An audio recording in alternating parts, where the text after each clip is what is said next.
नमस्कार मेरे प्यारे बच्चों। आज हम क्लास 12th के बच्चों के लिए और क्लास 11th के बच्चों के लिए निबंध लेकर आए हैं। निबंध जैसा कि आपके सिलेबस में निर्धारित किया गया है सीबीएसई बोर्ड द्वारा। मैं आपको यह बताना चाहता हूं कि निबंध की रचना कैसे करें। एक सुसंगठित निबंध की रचना करने के लिए हमें कुछ आवश्यक चीज़ों को ध्यान में रखना होता है। निबंध लेखन की जो कला है उसको जानना होगा, क्योंकि निबंध तभी किया जा सकता है जब हमारी लेखन की कला कुशल। कहा जाता है कि निबंध लेखन एक कला है। कला क्यों है? क्योंकि इसमें आपके संपूर्ण व्यक्तित्व के साथ साथ सामाजिक, राजनैतिक, आध्यात्मिक सारी कलाओं से परिपूर्ण होता है। नहीं, किसी अन्य कला में प्रवीण होने के लिए जिस तरह से निरंतर अभ्यास की जरूरत होती है, अभ्यास की आवश्यकता होती है, ठीक उसी प्रकार विभिन्न विषयों पर अपने विचारों को लिखित रूप में अभिव्यक्त करने के लिए निरंतर ही अभ्यास की आवश्यकता होती है। निरंतर अभ्यास के ही द्वारा कोई अच्छा निबंधकार बन सकता है, अन्यथा नहीं। आइए जानते हैं सुसंगठित निबंध की क्या विशेषताएं होती हैं। एक बेहतर निबंध की क्या मुख्य विशेषताएं हैं उस पर चर्चा करेंगे। किसी निबंध को सुसंगठित निबंध तक नहीं कहा जा सकता, या किसी भी निबंध को सुसंगठित निबंध तब तक नहीं कहा जा सकता जब तक कि वह प्रभावोत्पादकता एवं सार्थकता की शर्तों को भली भांति पूरा न कर सकता हो। इस दृष्टि से, इस दृष्टिकोण से एक श्रेष्ठ निबंध की कई विशेषताएं होती हैं। पहला, व्याकरण सम्मत स्पष्ट भाषा होनी चाहिए। मैंने क्या बताया आपको? व्याकरण सम्मत स्पष्ट भाषा। इसका मतलब यह हुआ सुसंगठित निबंध की भाषा व्याकरण सम्मत होना चाहिए एवं स्पष्ट वाक्य रचना गठन की दृष्टि से शुद्ध होनी चाहिए। दूसरा, विषयानुकूल भाषा होनी चाहिए।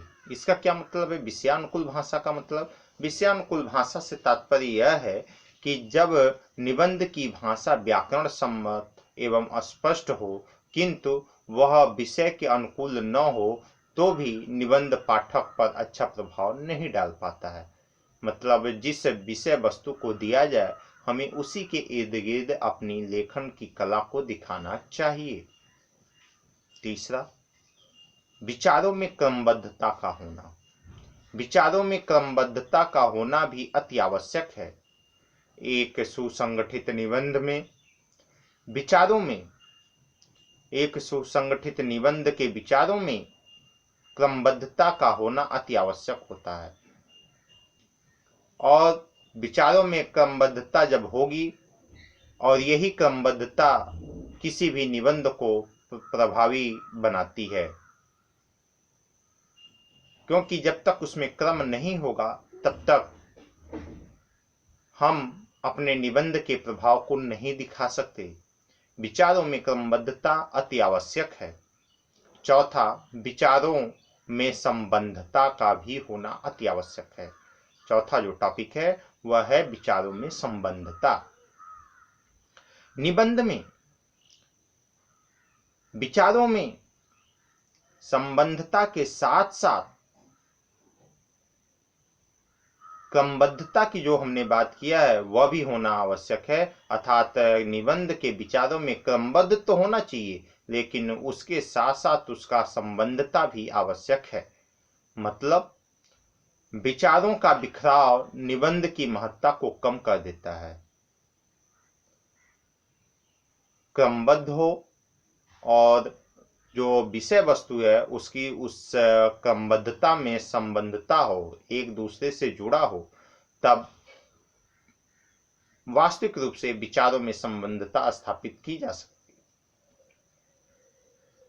पांचवा जो इसका मूल बिंदु है, विशेषता है, वह यह है विषय केंद्रित। निबंध को हर हाल में विषय केंद्रित होना चाहिए। विषय से भटकाव किसी भी निबंध का सबसे बड़ा दोष माना जाता है। अगर निबंध का विषय केंद्रित नहीं रहा तो आप निबंध के मार्ग से भटक सकते हैं, उस विषय वस्तु से भटक सकते हैं। इसलिए विषय केंद्रित होना चाहिए और इस दोष से बचने के लिए सबसे जरूरी है कि इस भटकाव से बचने के लिए जरूरी है कि विषय केंद्रित हो। सारगर्भित निबंध जितना सारगर्भित होगा, पाठकों पर उसका प्रभाव उतना ही अधिक पड़ता है और पड़ेगा। विषय के अनावश्यक विस्तार से निबंध न केवल बोझिल हो जाता है बल्कि उसकी पाठनीयता भी कम हो जाती है। सारगर्भिता कहां से लाएंगे? जैसे कुछ उदाहरण दे सकते हैं, काव्य पंक्तियों का उदाहरण दे सकते हैं, सूक्तियों का प्रयोग कर सकते हैं। इस तरह से निबंध में प्रयुक्त विचारों के समर्थन में कवियों, लेखकों एवं महापुरुषों के कथनों, उदाहरणों एवं काव्य पंक्तियों के साथ साथ सूक्तियों का प्रयोग से न सिर्फ इसकी सटीकता बल्कि इसकी पाठनीयता भी बढ़ती है। मैंने आपको अभी तक जो बताया, ये मूल बिंदु हैं, 6 बिंदु को जो मैंने स्पष्ट किया, ये किसी भी निबंध की सबसे बड़ी विशेषता है, एक सुसंगठित निबंध की विशेषताएं हैं। आइए अब हम बात करते हैं, अगला जो हमारा टॉपिक है वह है सुसंगठित निबंध कैसे लिखें। आखिर हम अपने निबंध को किस प्रकार से बेहतर लिख सकते हैं, निबंध लिखने की क्या विशेषताएं हैं, तो मैं आपको बताते चलूं। निबंध लेखन यदि इतना आसान नहीं है तो कठिन भी नहीं है। निबंध लेखन यदि आसान नहीं है तो इतना कठिन भी नहीं है, क्योंकि कोई चीज अगर इतना आसान होता तो सब लिख लेते और ज्यादा कठिन होता तो कोई लिख ही नहीं पाता। इसलिए मैं ये नहीं कह सकता कि निबंध बहुत ज्यादा कठिन है, और मैं ये भी नहीं कह सकता कि निबंध बहुत ज्यादा सरल है। अगर सरल है तो सब लिख लेते और कठिन है तो कोई नहीं लिख पाता। लेकिन न यह बहुत ज्यादा कठिन है और न ही बहुत ज्यादा यह सरल। थोड़े से अतिरिक्त अभ्यास अगर किया जाए तो इसमें कुशलता प्राप्त की जा सकती है। अपने विचारों को लिखित रूप में अभिव्यक्त कर सकने वाला कोई भी व्यक्ति निम्नलिखित बातों का पालन कर आसानी से किसी भी विषय पर निबंध लिख सकते हैं और वो निबंध को लिख सकने में सक्षम हो सकते हैं। किसी विषय पर निबंध लिखने के लिए सबसे पहले अपने ज्ञान एवं अनुभव के आधार पर उसके बारे में सोचें। उसके बाद उस विषय वस्तु से संबंधित मस्तिष्क में आए विचारों को सही क्रम दें। पहले अपने ज्ञान और अनुभव, जो आपके पास ज्ञान है, जो आपके पास अनुभव है, उसके आधार पे आप उसे मनन और चिंतन करें। उसके बाद उस विषय वस्तु से संबंधित मस्तिष्क में आए जो विचार हैं उसको क्रमबद्ध करें। फिर निबंध का प्रारंभ हमेशा विषय वस्तु के परिचय से करें। पॉइंट नंबर 1, निबंध का आरंभ हमेशा विषय वस्तु के परिचय से करें। पॉइंट नंबर 2, परिचय के बाद निबंध के मध्य भाग को लिखें। इसमें विषय वस्तु को आवश्यकता अनुसार या आवश्यक जितना हो उतना विस्तार करें, लेकिन अनावश्यक विस्तार न दें। कि आप उसका विस्तार तो करें विषय वस्तु का, लेकिन उतना ही जितनी आवश्यकता हो। अनावश्यक रूप से उसका विस्तार न करें, बात को पेज भरने की कोशिश न करें, लंबा चौड़ा भाषण लिखने की कोशिश न करें। खूब लंबा चौड़ा आपने लिख दिया, लेकिन वह कोई उसकी पूरी विषय वस्तु आपके या पाठक के लिए कोई उपयोगी नहीं है, ऐसा न हो। और तीसरा जो सबसे महत्वपूर्ण है वह है उपसंहार। उपसंहार में सारांश के साथ साथ निबंध को समाप्त भी करें। ये 3 विधियां जो हमने अभी अभी आपको बताया, या निबंध लिखने, सुसंगठित निबंध कैसे लिखें, उसके यह नियम थे। अब हम जो चर्चा करने जा रहे हैं कि एक कुशल निबंध लेखक बनने के क्या क्या सूत्र हैं, जिसके माध्यम से आप एक निबंध जो लिखें वह कैसे बेहतर हो सकता है, आप कैसे एक अच्छे निबंधकार बन सकते हैं। तो इसके भी कुछ गुण, कुछ नियम मैं आपको बता दूं। लेखन एक ऐसा कौशल है जिसे हालांकि निरंतर अभ्यास के माध्यम से ही प्राप्त किया जा सकता है। फिर भी इसके दौरान निम्नलिखित सूत्रों का पालन करना केवल लेखन प्रक्रिया को आसान करना है या लेखन प्रक्रिया को आसानी से अभिव्यक्त करना है, बल्कि निबंध के प्रभावों और उसकी सार्थकता में भी वृद्धि करना होता है। एक अच्छे कुशल निबंधकार को या निबंध लेखन को मजबूत बनाने के लिए निम्नलिखित बातों का ध्यान होना अति आवश्यक है। पहला, किसी विषय से संबंधित विचारों को क्रमबद्ध रूप में व्यवस्थित कर इसे एक निबंध का रूप दिया जा सकता है, पर इसके लिए निबंध, इसके भाग एवं इसके प्रकारों की पूरी जानकारी आवश्यक है।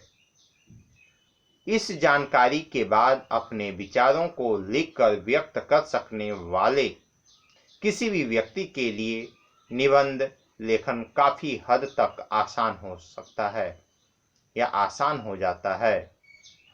पॉइंट नंबर 2, किसी भी विषय पर लिखी गई गद्य रचना जिसमें विषय वस्तु से संबंधित विचारों को श्रृंखलाबद्ध रूप से इस तरह प्रकट किया गया हो जिससे उसकी विस्तृत अथवा सारगर्भित जानकारी मिलती हो, वह निबंध कहलाती है।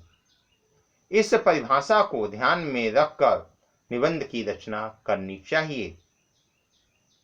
तीसरा बिंदु, निम्नलिखित जो निबंध है या निबंध का प्रारंभ परिचय से करते समय या आवश्यक रूप से ध्यान रखना चाहिए कि निबंध में पाठकों की रुचि बढ़ाने के लिए इसका आकर्षण एवं विषय केंद्रित होना अति आवश्यक है।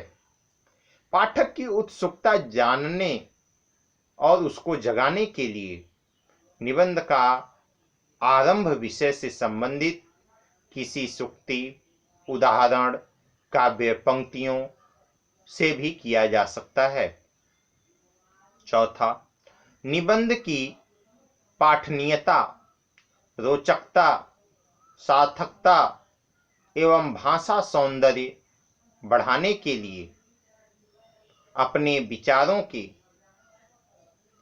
समर्थन में निबंध में यथासंभव स्थानों पर कवि, लेखक, महापुरुषों के कथनों और उदाहरण या काव्य पंक्तियों के साथ साथ सूक्तियों का समुचित प्रयोग करना चाहिए। किसी विषय पर श्रेष्ठ निबंध की रचना के लिए उस विषय से संबंधित पुस्तकों का अध्ययन करना आवश्यक है या करना चाहिए। अपनी अभिव्यक्ति को सजीव बनाने के लिए लोकोक्तियों और मुहावरों का प्रयोग करना अति आवश्यक है।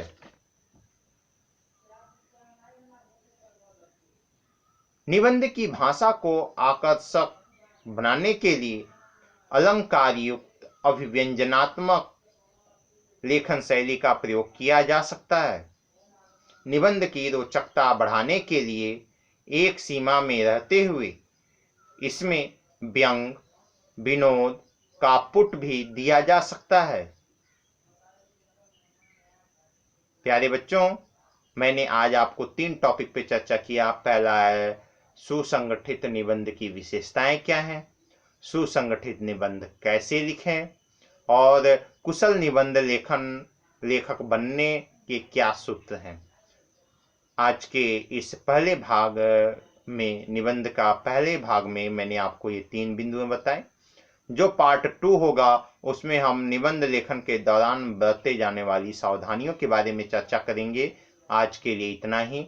धन्यवाद।